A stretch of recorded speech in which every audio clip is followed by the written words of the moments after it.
دوستو، ایک زمانے میں کینٹکی کے شہر لوئس ویل میں ایک نوجوان لڑکا رہتا تھا جس کا نام کیسیس کلے تھا۔ بہت کم عمری سے ہی کیسیس کو باکسنگ کا غیر متزلزل جنون تھا۔ وہ پرانے چھیتروں سے بنے ایک عارضی باکسنگ بیگ کے ساتھ اپنے پنچوں کی مشق کرتا اور دنیا کا سب سے بڑا باکسر بننے کا خواب دیکھتا۔ کیسیس کا عظمت تک کا سفر رکاوٹوں کے بغیر نہیں تھا۔ اسے رنگ کے اندر اور باہر بہت سے چیلنجز کا سامنا کرنا پڑا۔ جیسے جیسے وہ بڑا ہوتا گیا، اس نے شکوک و شبہات کا سامنا کیا۔ ان کا خیال تھا کہ اس کے خواب ایک لڑکے کے لیے اس کی عاجزانہ شروعات سے بہت بڑے تھے، لیکن کیسیس نے کبھی بھی اس کی منفیت کو روکنے نہیں دیا۔ اس نے اسے غلط ثابت کرنے کے لیے بطور ایندھن استعمال کیا۔ ایک ہنرمند ٹرینر کی رہنمائی میں کیسیس کا ہنر چمکنے لگا۔ اس کے تیز فٹ ورک اور بجلی کی تیز رفتار جکڑوں نے اس کے مخالفین کو دنگ کر دیا۔ اس نے ایک کے بعد ایک میچ جیتنے اور تیزی سے باکسنگ کی دنیا میں ابھرتے ہوئے سٹار ہونے کی شہرت حاصل کی۔ ہر فتح کے ساتھ اس کا اعتماد بڑھتا گیا اور وہ خود کو عظیم ترین کہنے لگا۔ دوستو، جیسے جیسے کیسیس کی شہرت بڑھتی گئی، اس نے ابھی تک اپنے سب سے بڑے چیلنج کا سامنا کیا۔ ایک زبردست سونی لسٹن کے خلاف ورلڈ ہیوی ویٹ چیمپئن شپ کے لیے مقابلہ کرنے کا موقع ملا۔ مارکا طے ہوا اور پوری دنیا نے انتظار سے دیکھا، لیکن میچ سے چند دن پہلے کیسیس کو ایک دھچکا لگا۔ وہ شدید فلو سے بیمار ہو گیا اور اس کے خواب چکنا چور ہو گئے۔ ہمت نہ ہارنے کے عزم کے ساتھ کیسیس نے اپنی کمزور حالت میں بھی علاج معالجے کی کوشش کی اور مسلسل تربیت کی۔ لڑائی کا دن آن پہنچا اور کیسیس رنگ میں داخل ہوا۔ اس کا جسم اب بھی ٹھیک ہو رہا تھا، لیکن اس کی روح ٹوٹ چکی تھی۔ میچ سخت تھا اور کیسیس نے اپنا سب کچھ دے دیا۔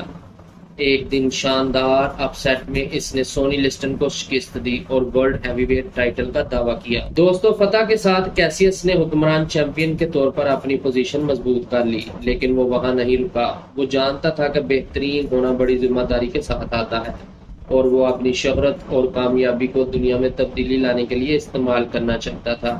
دوستو، رنگ سے باہر کیسیس نے شہری حقوق اور مساوات کے لیے موقف اختیار کیا۔ اس نے نسلی علیحدگی اور امتیازی سلوک کے خلاف بات کی۔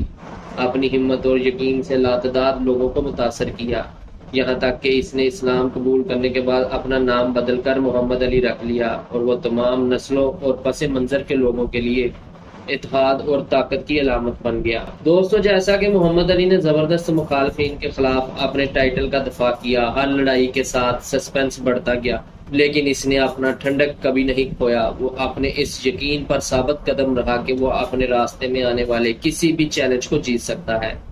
تاہم محمد علی کے لیے زندگی کے امتحان ختم نہیں ہوئے۔ اسے اس وقت ذاتی اور پیشہ ورانہ دھچکا لگا جب ان کے مذہبی عقائد کی وجہ سے ویتنام کی جنگ میں خدمت کرنے سے انکار کرنے پر باکسنگ پر پابندی لگا دی گئی۔ اس دھچکے کے باوجود وہ اپنی لچک اور عزم کے ساتھ دوسروں کو بھی متاثر کرتے رہے۔ آخرکار طویل قانونی جنگ کے بعد علی کو رنگ میں واپس آنے کی اجازت مل گئی۔ ظاہر میں منعقد رمبل ان دی جنگل فائٹ میں اس نے اپنے ایک مشہور حریف جارج فورمین کا سامنا کیا۔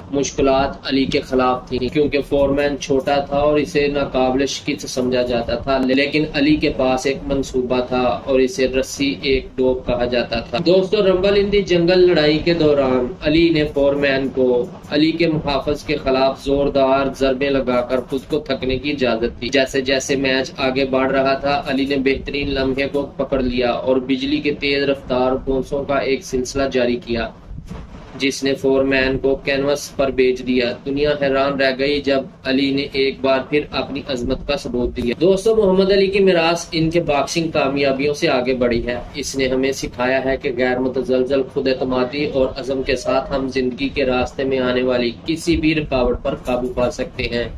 اس کی زندگی، استقامت کی طاقت، انسانی روح کی طاقت اور دنیا پر ایک فرد کے اثرات کا ثبوت تھی۔ دوستو، اور یوں محمد علی کا لیجنڈ زندہ ہے، ایک متاثر کن، حوصلہ افزا اور ایک ایسے باکسر کی الجھن بھری کہانی جس نے رنگ میں رقص کیا، اس سے باہر ناانصافی کے خلاف کھڑا رہا اور اپنی بہادری، ہمدردی اور غیر متزلزل جذبے کے ذریعے دنیا پر انمٹ نقوش چھوڑا۔